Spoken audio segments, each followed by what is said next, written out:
Lo primero que debemos recordar es que para el régimen autoritario no hay escenario más costoso que su salida. Absolutamente realistas y más después de 25 años de aprender de cómo procede un autoritarismo como del que somos víctimas. Cuando tú quieres liberar un granero de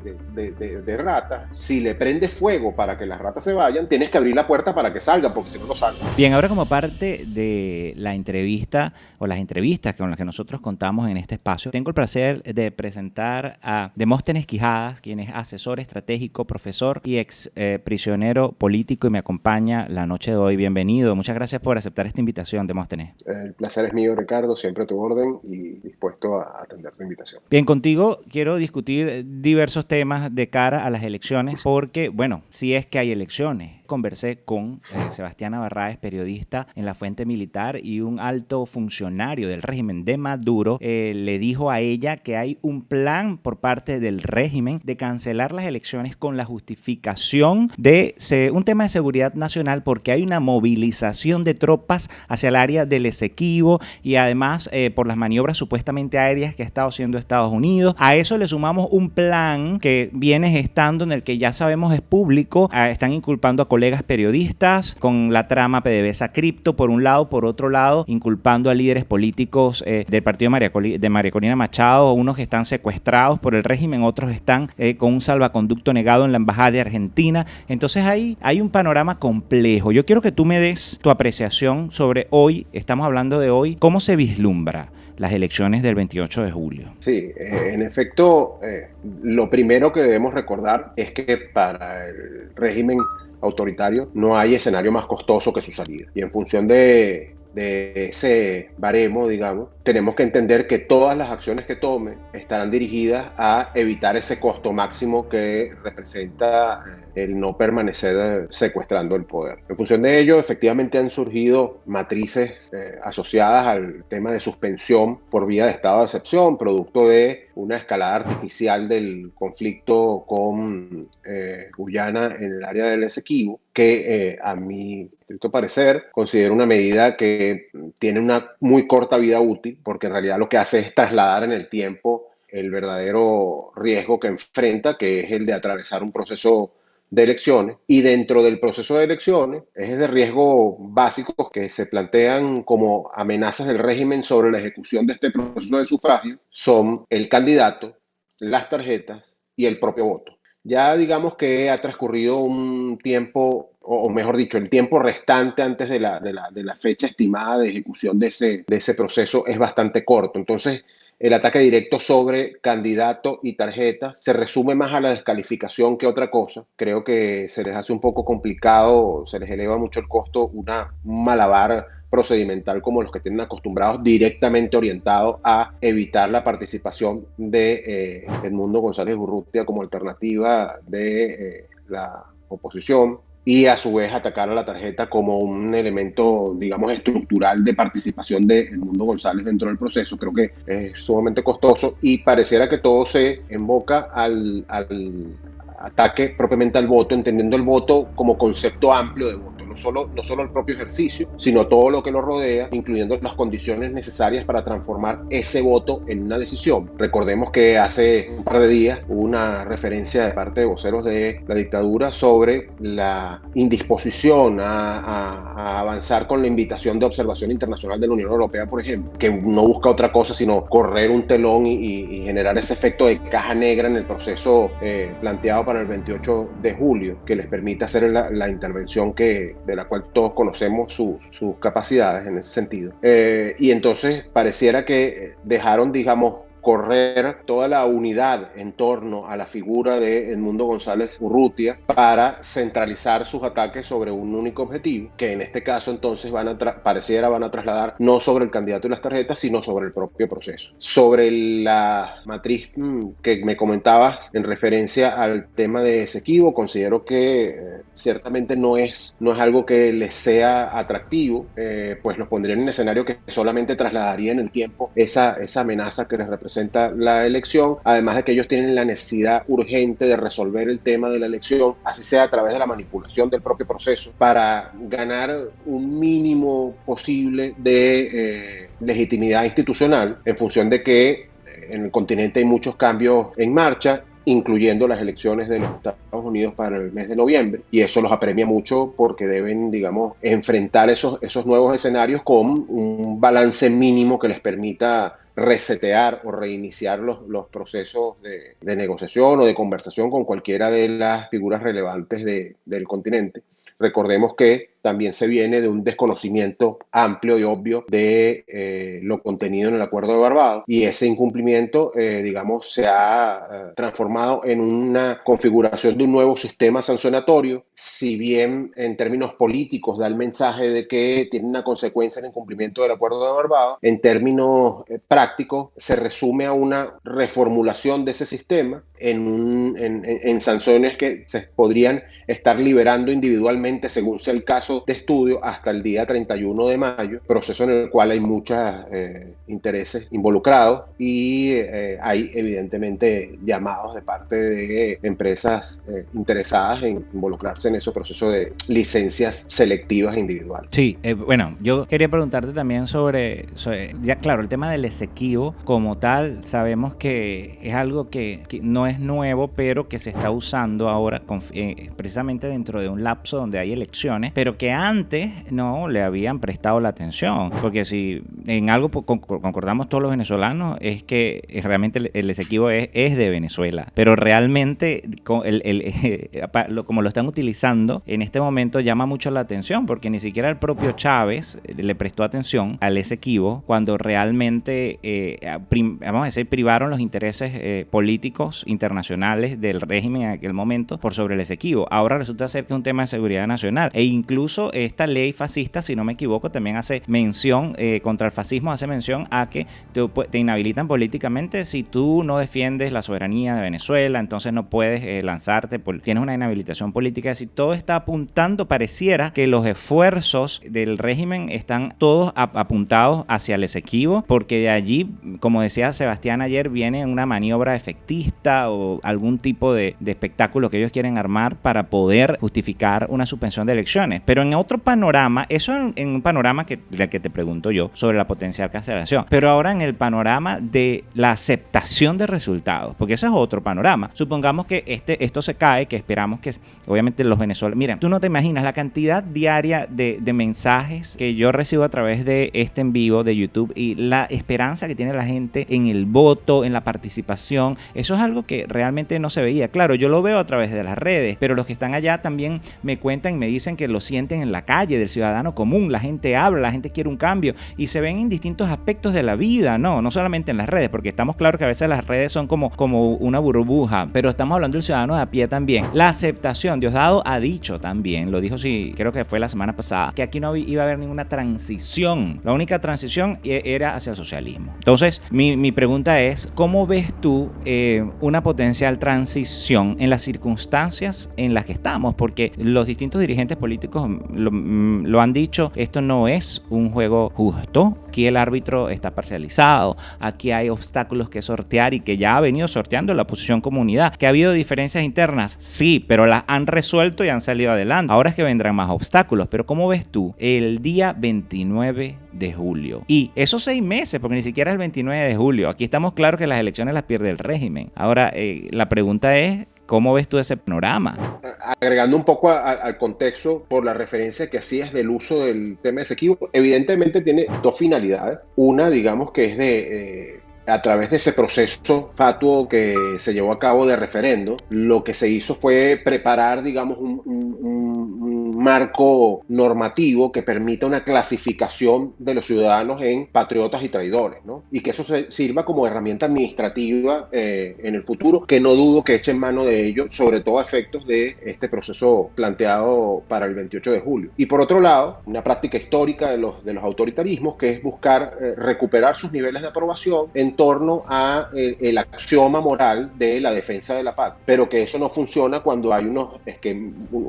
márgenes de rechazo tan amplios como los que hoy experimenta la dictadura, ¿no? Habiendo dicho esto, efectivamente, como te comentaba antes, no hay costo superior dentro de la matriz de juegos del régimen que su salida, por cuanto Entonces ellos advierten ese potencial proceso del 28 de julio como, y lo planteaba hace tiempo en un artículo, como un todo o nada, donde efectivamente el ganador de ese juego de suma cero hace desaparecer por completo al otro. Y en realidad eso es un enfrentamiento ficticio, porque finalmente no estamos ante un escenario polarizado como el de hace muchos años, donde hay, digamos, polos identificados claramente. No, ahorita hay una generalidad de rechazo ante la dictadura que se traduce justamente en lo que comentabas de esa esperanza de la gente en el proceso de voto. ¿Y por qué? Porque hay un espíritu democrático y republicano de nuestro país que es innegable. Nosotros somos históricamente demócratas, a pesar de ser una democracia joven. Hemos admitido en nuestro ADN político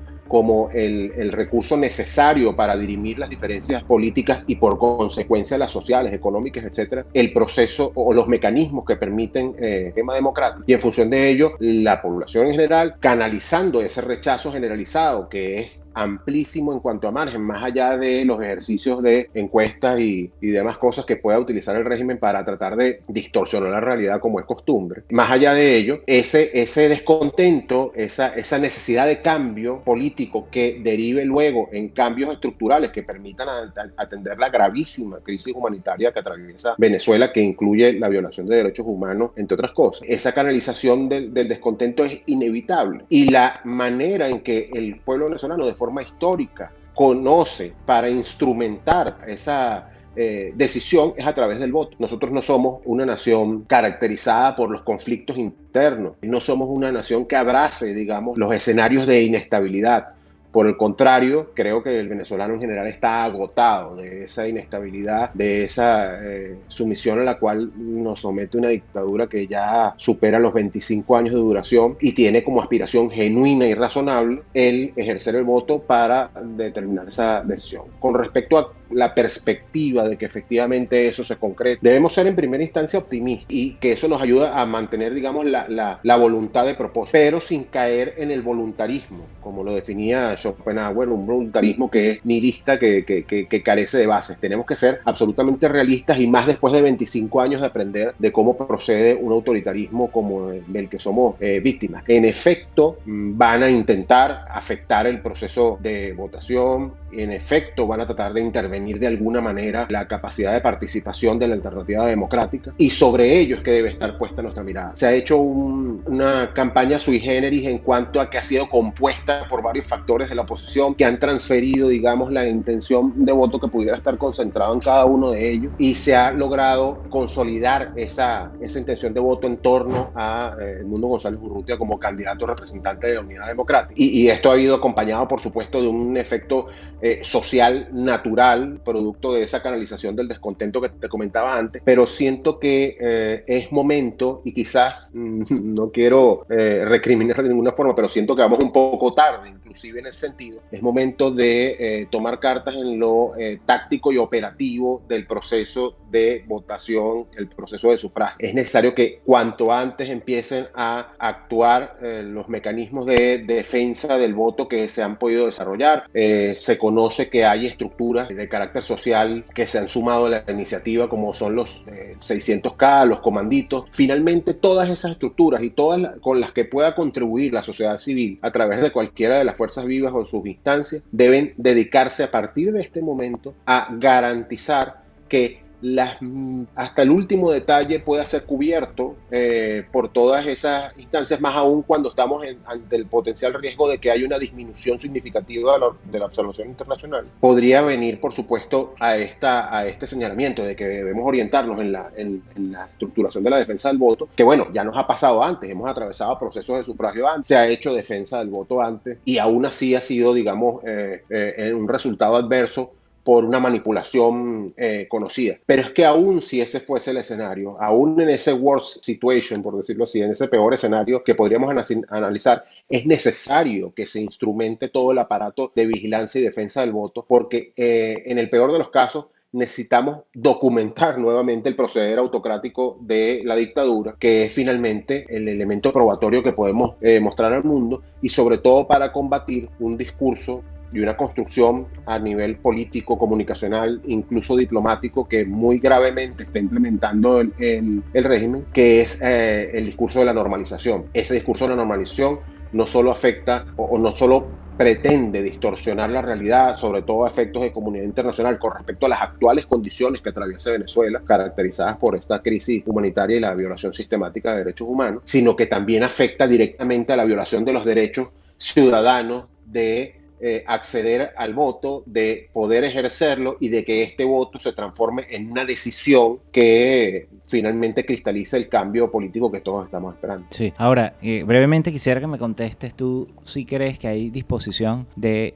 negociar dentro de los mismos factores del chavismo? Porque pareciera que el chavismo ahora, como se está percibiendo, una fracción interna, o como por lo menos lo ha descrito las fuerzas democráticas, que ahora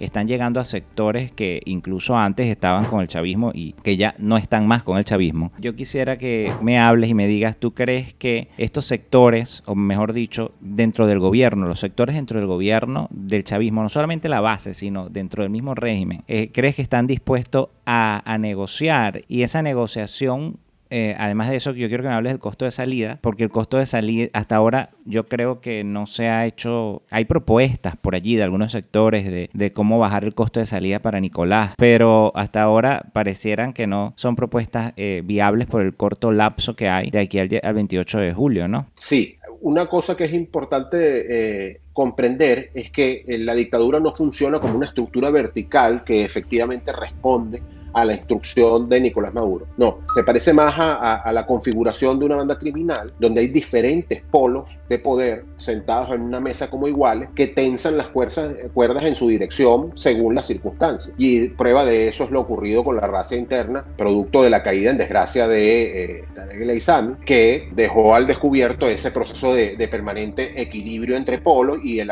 reacomodo consecuente. Con respecto a la negociación, efectivamente, como bloque, como conjunto, la dictadura no tiene costo superior sino su salida. Pero también es cierto que los componentes individuales de todo este conjunto pueden tener, digamos, ecuaciones de costo y pago dentro de su matriz distintas a las del conjunto en general. Y ahí es donde está la clave de tratar de entrar con procesos de negociación. Porque ciertamente estas grietas, que hemos visto ya algunas, que de paso se rellenan con desconfianza, que es un germen que efectivamente es muy nocivo para la estructura del régimen. Cada una de estas individualidades, si bien están inmersas en ese gran conjunto, tienen también intereses particulares. La detección de esos intereses particulares y la formulación de aproximaciones sobre cada uno de esos factores individuales que permitan hacer, simplificando como una frase, hacer un buen negocio para ellos, para cada uno de ellos. El abandonar la coalición dominante en lugar de permanecer en ella es la clave de la negociación en este sentido. Yo te quería preguntar para cerrar, porque ya sé que tienes el tiempo limitado. Precisamente el hecho de bajar el costo de salida, tú que fuiste incluso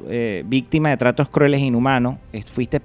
prisionero político simplemente por hacer política, por participar en el gobierno interino. ¿Cómo ves tú? ¿Tú crees que el hecho de bajarle el costo de salida permitiría más bien una impunidad, que no se haga justicia transicional para las víctimas de violaciones de derechos humanos como tú y como otras personas a quienes han torturado, a quienes les han violado sus derechos fundamentales, a quienes han incluso asesinado? Tú estuviste en la OEA y ahí estuve yo cubriendo este evento de la presentación del tercer informe del panel de expertos sobre violaciones de derechos humanos de 2014 al 24, y tú diste tu testimonio muy valientemente, lo que yo reconozco y admiro enormemente, y te lo digo porque ¿realmente crees tú que bajar el costo de salida pueda permitir una justicia transicional y pueda haber que haya justicia? Sí, yo resumo esto a un tema de prioridad, y te lo está diciendo alguien que es sobreviviente del proceso de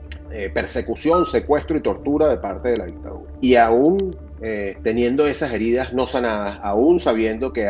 los responsables de esas heridas están en libertad, puedo decir con total certeza de que es un asunto de prioridades. Porque aquí no solo importa lograr la justicia para lo ocurrido, sino que también es muy importante y más urgente, que se entienda bien, más urgente por un tema de tiempo, que no siga ocurriendo. Si nosotros, para lograr que no siga ocurriendo, necesitamos plantear un esquema que pareciera a primeras de cambio como una disposición de impunidad, pero que en realidad lo que permite es justamente esa ecuación de disminuir el costo de salida, incrementando el costo de permanencia, yo soy el primero que firmo. Porque cuando tú quieres liberar un granero de ratas, si le prendes fuego para que las ratas se vayan, tienes que abrir la puerta para que salgan, porque si no, no salen. Entonces hay que hacer un ejercicio de comprensión de prioridades que entiendo que naturalmente, como parte del gran conjunto de sobrevivientes de la dictadura, sobre todo en el ejercicio de la tortura, entiendo puede generar un reflejo humano, natural, de rechazo ante la posibilidad de que se plantee